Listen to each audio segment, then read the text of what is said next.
You are listening to the IFH Podcast Network. For more amazing filmmaking and screenwriting podcasts, just go to ifhpodcastnetwork.com. Just a heads up, this episode is brought to you by the Script Summit Screenplay Contest, where you can win a cash prize or even a contract with a Hollywood talent manager. All you have to do is visit scriptsummit.com for more info.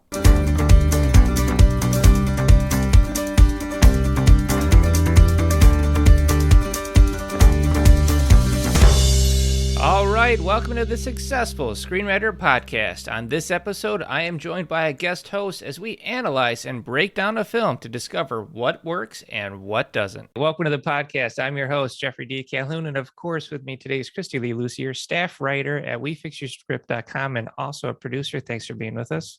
Oh, I'm so always happy to be here. All right, so this episode, we are going to break down episode 7 of The Wheel of Time, The Dark Along the Ways. Are you ready for this logline? Yeah, let's do it. All right. Moiraine and her charges are diverted from their path by an unexpected encounter. This diversion, though, reveals many things. Moraine's true goal, lands past, the fractures that have grown in the group, and the identity of the Dragon Reborn. I really enjoyed the way the teaser kicked off. It seems like they're trying to up the pace a bit, especially after coming off of 2 slow episodes. Sure. Yeah. So this opening, we have a female warrior who is like super pregnant, and she's taken on like 5 to 10 dudes, Matrix style. So I mean, she's obviously a pretty tough character. She's bad. That's what it is. Let's right. Put that out there. It was pretty great watching the cinematography there, the fight coordination, the character and the actor who portrayed her was pretty phenomenal. So I really enjoyed. Seems like, all right, we're picking up the pace here. It's pretty great. And then we have the battlefield birth scene, which to me feels like straight out of Conan, because like born on the battlefield, like a literary, like that's like the warrior's warrior type of, that's a good point for sure. So we get that happens, and then the reveal is that she's a redhead. So then that links us to Rand, who is the only other redhead on this show. For sure. Yes. Yeah. All right. So from there, it slows down a bit. It does. I mean, as we go into the ways,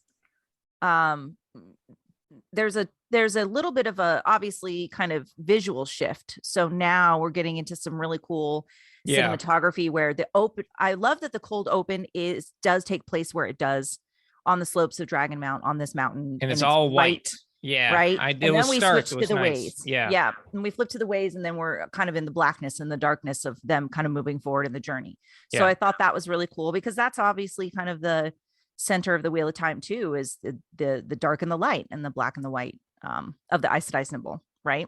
I agree. I mean, visually it was represented well, and I did appreciate that. I'm really glad that you pointed that out. I loved coming into that white open, especially when she's covered in white, but then she has these weapons that are bloodied. So like, know, some stuff has gone down, right? Yes. So we're telling the story visually.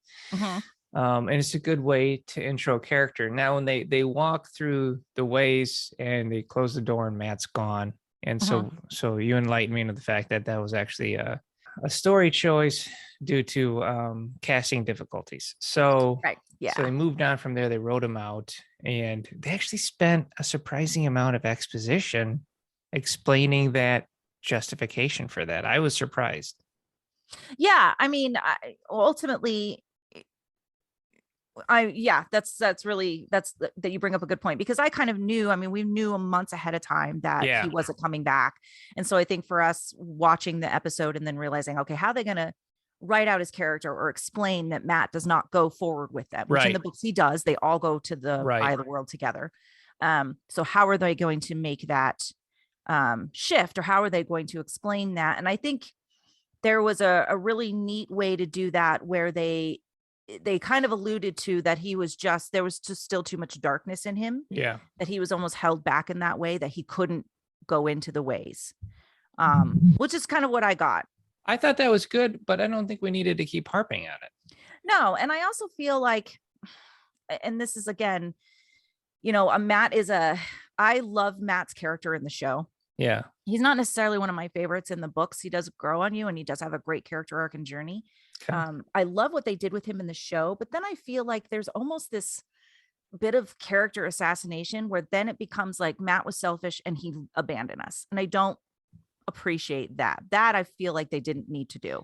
I agree with you on that. And because his arc was never completed, right? No, they right. separated him from the dagger last episode. He didn't have any choice in the matter. It was done for him. So yeah, it was all cut very, very short. And then to bring in the fact that, yeah, they're like, oh, he's evil, and then keep coming back to it. Right. Yeah. Can feel like character assassination. I think if they did a one and done, hey, he was too dark, we got to keep moving on, and then we just let the story get to it. But they kept coming back to it. So I could really understand your perspective there. Yeah. And, it's been interesting to kind of see the feedback and the view on that, because again, there have been a lot of viewers, fandom or not, book fandom or not, that have mentioned that same kind of perspective where they feel like it was too much to kind of knock on his character, but was it also to really demean the aspect that the actor has left, and so they're really trying to kind of diminish that role, but then they recast him. Yeah, that's brutal, especially if you're recasting that role and it's supposed to come in. I mean, because it looks like they teased Matt walking through the gate, or somebody walking. I mean, it looked like Matt from a profile view, walking towards the kingdom that they were at. So I don't know. But I feel like they're setting it up. But that's really interesting if it is him, because then you're like, okay, how did he just like walk through this thing? How did he get the gate open? How did he walk through it? You have all of these questions, which questions are great in a show if they make sense. Right. If they make sense. So there was just a lot of question behind it. And to me, it was an unnecessary drive to hit home that his character wasn't with them anymore. Yeah. It should definitely been a one and done. He was too dark. He couldn't do it. And then they're more worried about their friend. And we find out later what happened to him. Exactly. I agree with that. I did enjoy the Dark Wind. Is that what it's called? Yeah, it's called, I think it's pronounced Mancha Shin. Okay. And it's supposed to be this dark, almost kind of like mirroring or at the same aspect as the darkness in Shadar Logoth. Okay. So the Ways is kind of basically just filled with it, essentially. What I love about characters is you have internal conflict, right? You have characters' need versus their want, their flaws and weaknesses. So what we got with this was actually a really nice moment of, hey, let's hear what they're really worried about. And so that got to bring that out. That internal conflict, we got to verbalize it, which is difficult to pull off. It can come off as cheesy if done wrong, but I thought this was done well. Right. But what I appreciated about it is that towards the end of the episode, it led towards external conflict. Sure. Yes.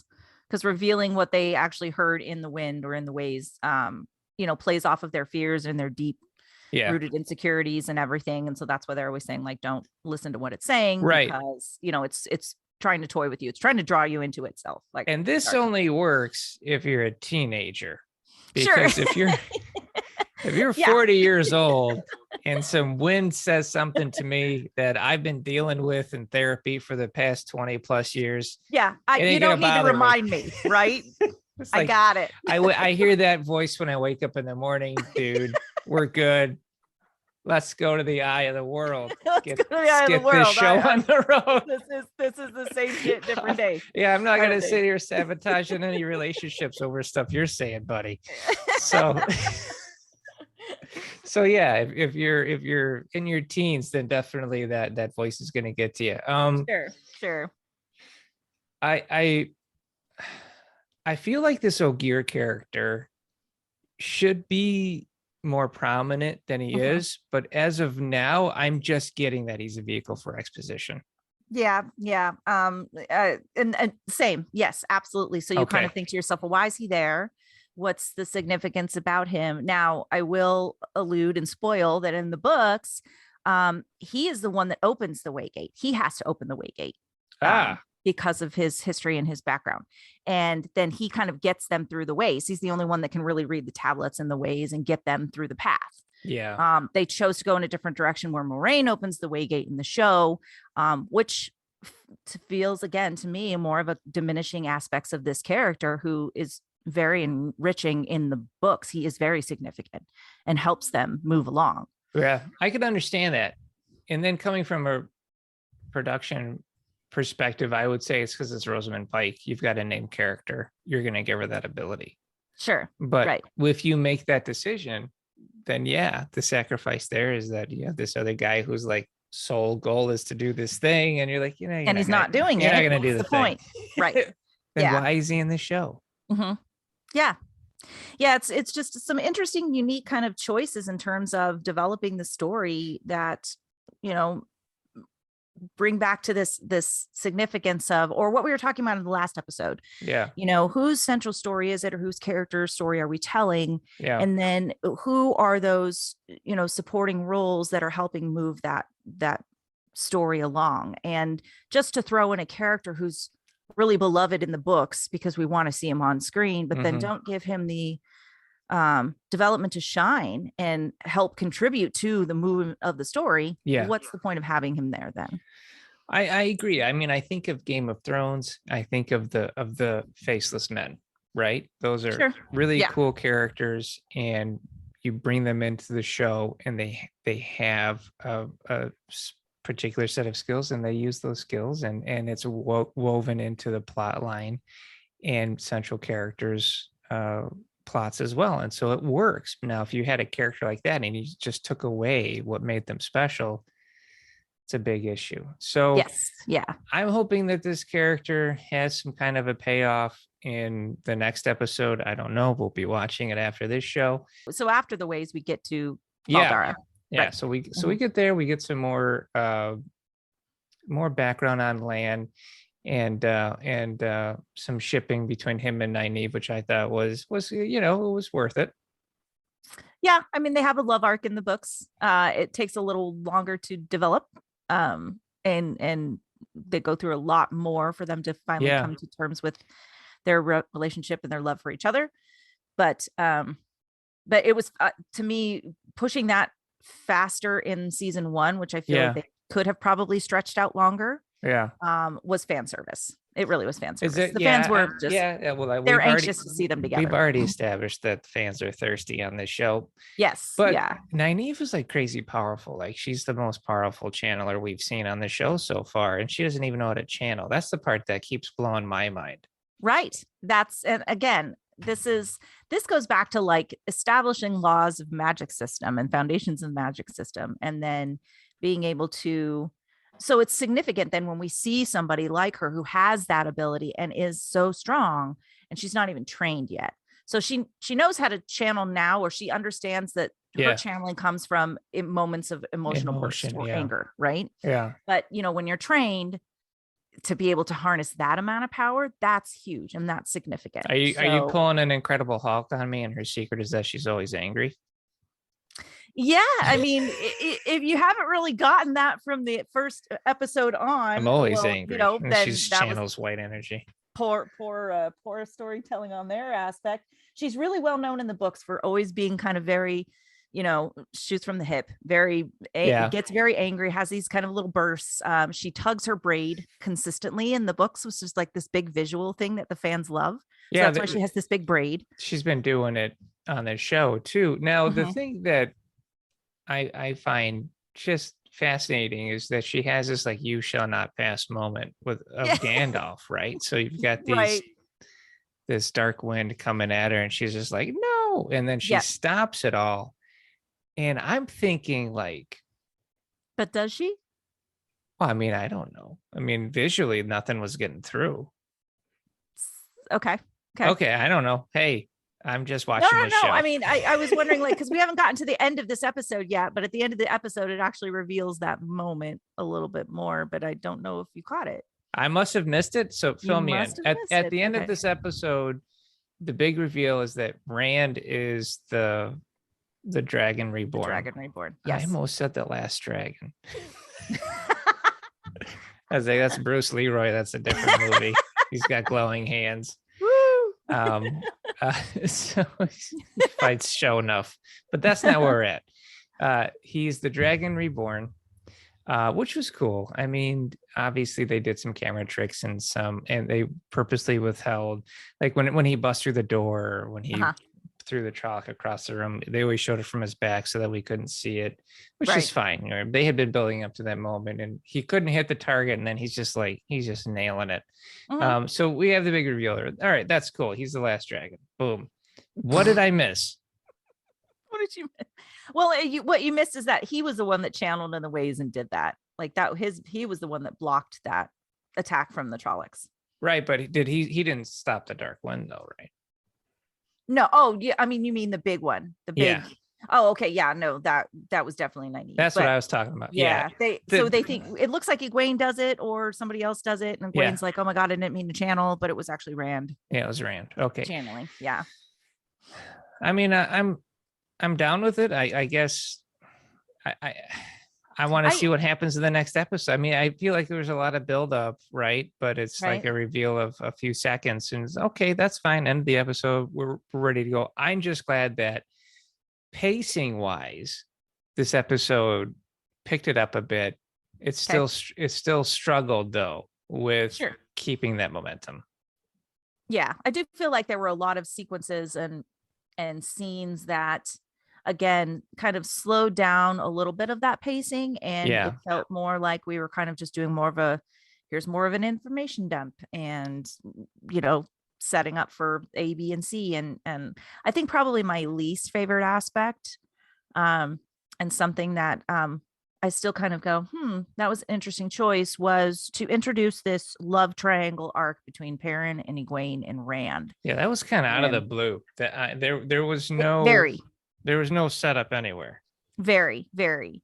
And it's really interesting because there's no earning of that, or there's no like, oh, we kind of saw those seeds planting and then here's where we get to it. And right.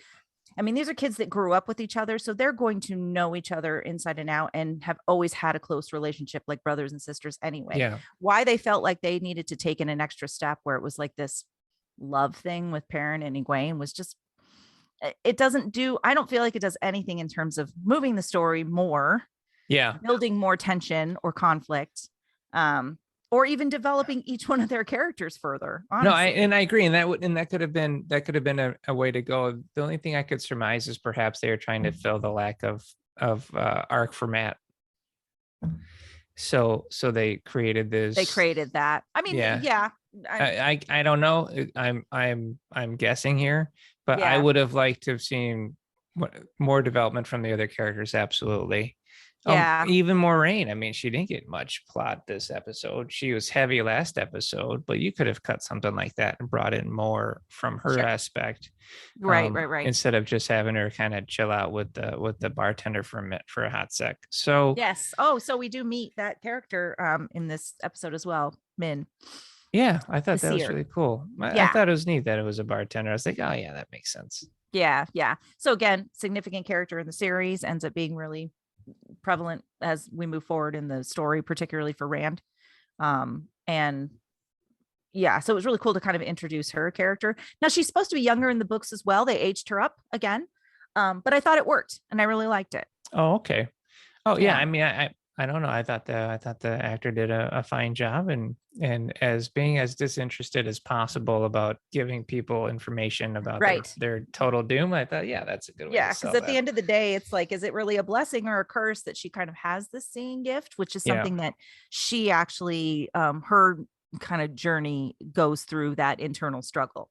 Yeah. With that, is this really good or bad that I can do this and I know these things ahead of time? It's difficult for a show like this. It has so much plot and so much background and history going on.